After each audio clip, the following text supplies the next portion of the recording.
Well, I'm back at the house that I'm in the process of renovating a few weeks on, and there have been quite a few changes. So let's take a look. First of all, I'll stop this and swap the camera around. Not much has changed in here. That's a little sheddy thing. I don't know if I showed you that last time. Let's just attach this little thing. Now, I'm debating about this whole area here. You know, it's a really useful area, somewhere to put your boots and things when you come in, or your coats. It's a bit of a mess, so it sort of lets the house down a bit, but I don't know when to get rid of it. So that hasn't changed too much. The bathroom hasn't changed at the moment. That hasn't been ripped out, but wait until you see this. Ta-da!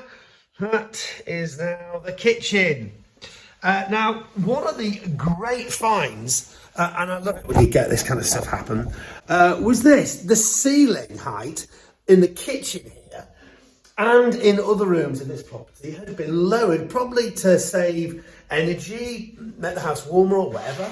But look how much extra height I managed to gain. Probably about, I don't know, what's that, half a metre, a foot or so. But it makes this whole kitchen feel really a lot bigger, which is superb. The other thing is I'm going to put downlighters in here. And they always look really nice, certainly in the kitchen and the living room.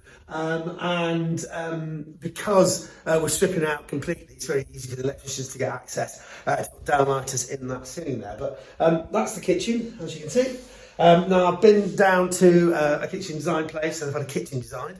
And that's great. And I reckon the budget for the kitchen is going to be sort of £3,000 to £4,000, not including fitting. But that will buy me, I think, a really, really nice kitchen with fitted units. Kitchens and bathrooms really important. You'll always get your money back on them generally unless you go completely over the top.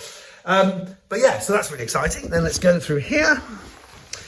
This is the living room, as was. Not much change there. Now, there is one very, very bad thing, which we discovered. Dun, dun, dun. That is classic. That is dry rot. Now, discovering that is potentially quite serious. So my big concern, and that really is something to be taken quite seriously, is how bad that is and how far it's spread. Dry rot spreads very easily throughout a building. It's in this area, and I think I said last time that little area in there was a bit damp. Well, that's exactly what's caused that dry rot. Big question is, has it spread anywhere else other than there? We're going to have to take off this bit of wood panelling here to find out, because I want to make sure and treat it. It's not the end of the world, but it's a bit of a nasty shock when you do find it. Obviously, has it spread down into the skirting boards? Well, hopefully not. But you can see, if you're not sure, that is dry rot. So that's the living room. That's been stripped out a bit. Another great find here in the stairs and the hallway area. Because look at this. Again, that had been covered up, and the ceiling height was actually along that line there. And look how high and amazing this ceiling is. These are the remains there of where they put them. Look at that. So that was like a hidden void. So that's a really lovely find. And actually, the same thing in this room here, the bedroom. This beautiful ceiling that's sort of got this curve in it. It had actually been lowered down to the height of that piece of wood, just there. So to my mind, this is one of the great things when you come to renovate properties, how wonderful it is when you discover things that were hidden. You know, it doesn't cost any more really. I'm renovating the house anyway. So to take out that ceiling, but to discover you've got this much extra space, really, really great news. I'm so delighted about that. Through here, the ceiling in this bedroom was always quite high. So just in the process of stripping off all the wallpaper, and as you can see, a few issues when we stripped off the paper. You can see this lath and plaster, this construction very classic in a property of this kind of age. It was literally strips of wood which was then plastered over the top of.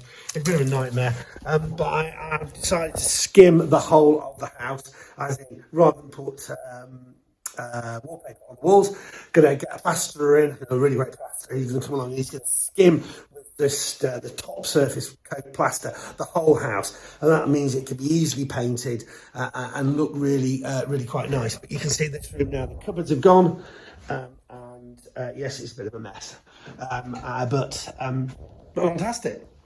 So we're at that stage where it gets worse before it gets better. But can you see? I mean, I think it has the potential to be really fantastic. I'm not quite sure about the doors. These are really interesting doors. I might strip those back or replace them. I haven't quite decided yet. I think dip strip they would be really quite lovely. Next phase of the project plan, strip out. Next phase is a first fix, which is the sort of first part of the plumbing and the electric. So we're going to get a plumber and an electrician in, and they're going to position the light switches, the sockets where they need to be, put all the cabling under the floors, actually channel out into the walls. So obviously you don't want to do that before you do the plastering. Likewise, for the electrics, plumbing, decide where the radiators are going to go, get all the pipes hidden rather than the surface mounted pipes that we've got here. So the project plan is carry on stripping out. Then in a week's time, I've got the electrician and the plumber coming to do the first fix. And then after that, we can get the plasterer in to plaster the whole house. Then the electrician and the plumber can come back and do what's called second fix, where they put all the sockets and the light switches and like that on, and the radiators, mount them on the walls. At the same time, I'm planning the kitchen and the bathroom and making sure that they're going in. So that's the kind of project plan. But that's where we are at. It's all very exciting, apart from the dry rot, which is definitely something I didn't expect. Everything else is all right. So fingers crossed the next phase will go well too.